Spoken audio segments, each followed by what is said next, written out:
It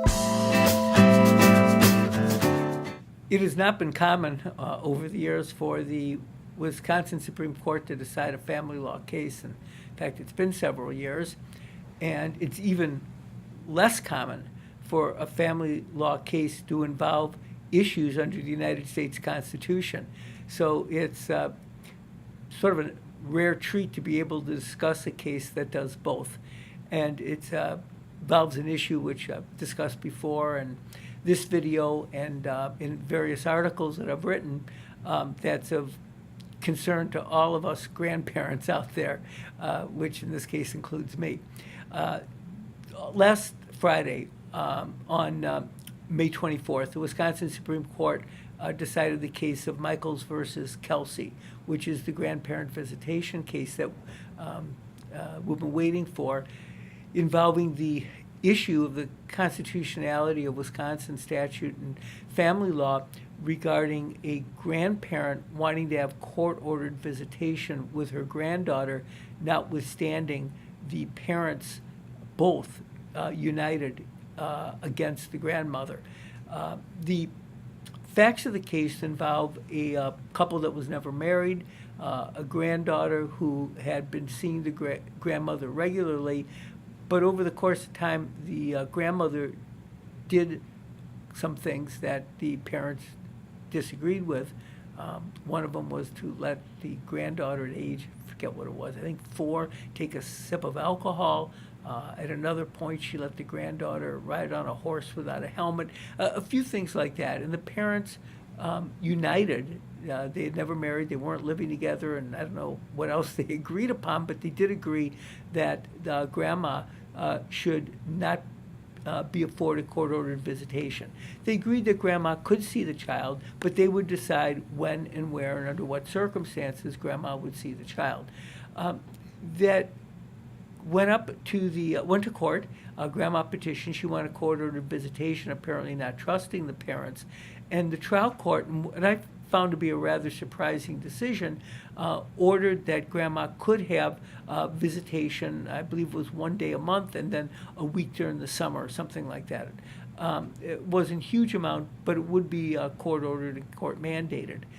The parents appealed, and the Court of Appeals certified the matter to the Wisconsin Supreme Court, asking for the standard to be utilized for court-ordered grandparent visitation. The underlying case that serves as the basis for the issue is Troxel versus Granville, the U.S. Supreme Court case from a number of years ago, which doesn't directly hold anything because there's something like 7 different opinions among the 9 justices.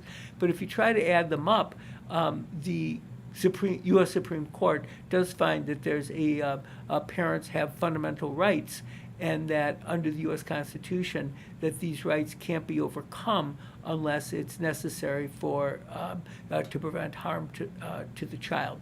So the issue is the application of this very badly split U.S. Supreme Court decision in Troxel to the Wisconsin statutes, which wasn't clear what the level of proof required was to overcome the wishes of parents, and also the constitutionality of the statute, of whether or not it was too broad.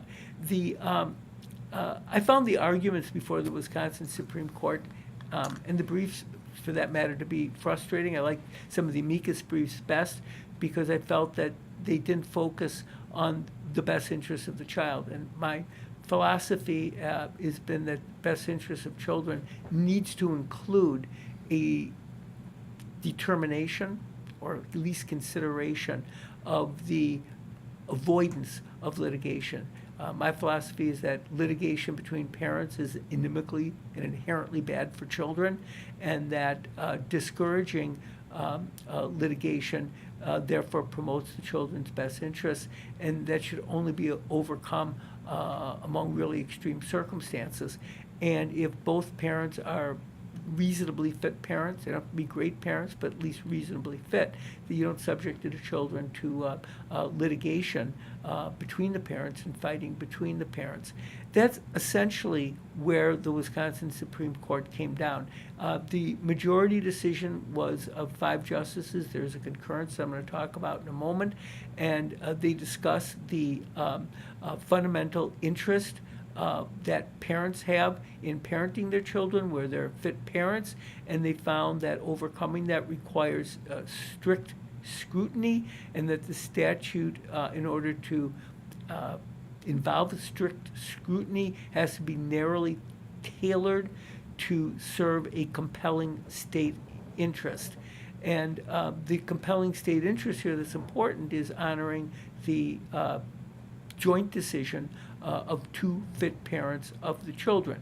So the majority of the court, 5 justices, found that the standard has to be the middle standard of clear and convincing evidence. We have the lower standard of preponderance, the higher standard, of course, criminal cases of beyond a reasonable doubt, and the court found that it's the middle standard of clear and convincing evidence which has to be overcome to the requisite degree that the child essentially would be harmed, that there's sufficient evidence to overcome the fundamental rights and liberty interests of parents to parent children as they feel appropriate. The majority then finds that the statute could be interpreted and read in such a manner that it was only unconstitutional as applied in this particular case. However, with a higher standard and with the understanding of the requirement of strict scrutiny that would be required to overcome the fundamental liberty interests, that they were not going to strike down the statute. In the particular case, they found that the parents were both fit parents. There was no argument about that. They were both united, and that the grandmother did not present sufficient evidence to overcome that, which is quite a high standard, would require quite a bit. And therefore, they found that the awarding her visitation interfered with the fundamental liberty interests of the parents. Interestingly, the court did not remand the matter to the trial court and ask the trial court to reconsider its decision under that standard. Instead, the Supreme Court said, Grandma did not meet the standard. We are vacating the order of the trial court. We are specifically not remanding it, and we are ordering that the grandmother's petition be dismissed. The dissent, which was authored by Justice Rebecca Bradley and joined in by Justice Dan Kelly, goes a step further. If I said dissent, forgive me, it was a concurrence, because they agreed that the grandmother's decision, a petition rather, should be dismissed. They went a step further. What the concurrence said was that the statute was facially unconstitutional.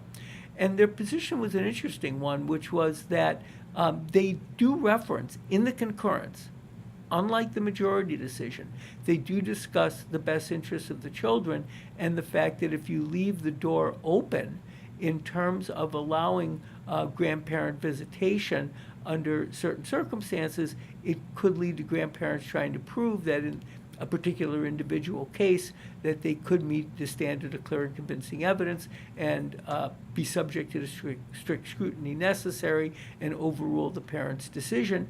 And the concurrence says, we shouldn't allow this. This is just where we have fit parents who are making this decision.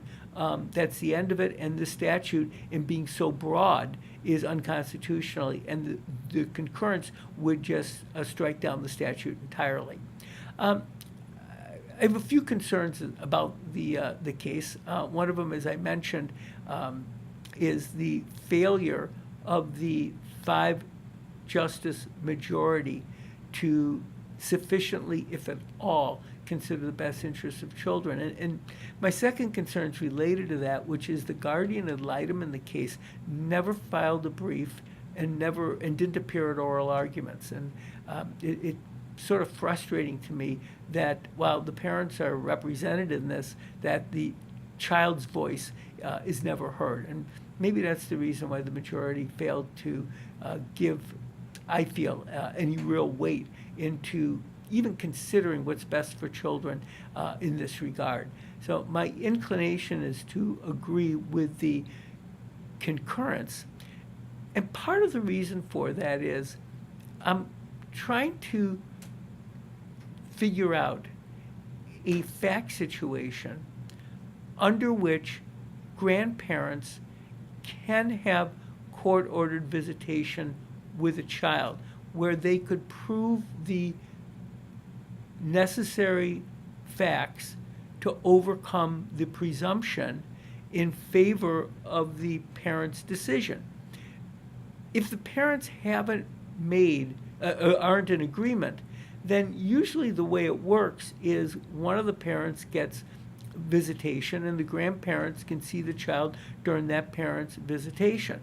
If the parents are not in agreement, there are a couple of other statutes that deal with allowing third parties visitation. They're not at stake in this case, but would give the grandparents, at least if they engaged in the requisite behavior and relationship, had the requisite relationship with their grandchild, to be able to see the grandchild under those circumstances. But go back to the circumstance of this case. Assuming that mom and dad are both fit parents, and they've mutually reached a decision that grandparents should not have court-ordered visitation, I can't come up, in my mind at least, with a fact situation where any facts would be sufficient to overcome that. And if that's the case, why leave the door open? Why not just say, we're not going to take the risk that litigation would occur? Again, going back to my thesis, that litigation is inherently harmful to children, and we're going to prevent that harm from happening because there's no cognizable, recognizable, theoretical, factual situation which result in court-ordered visitation anyway. So all we have is the risk of harm to the grandchildren by engaging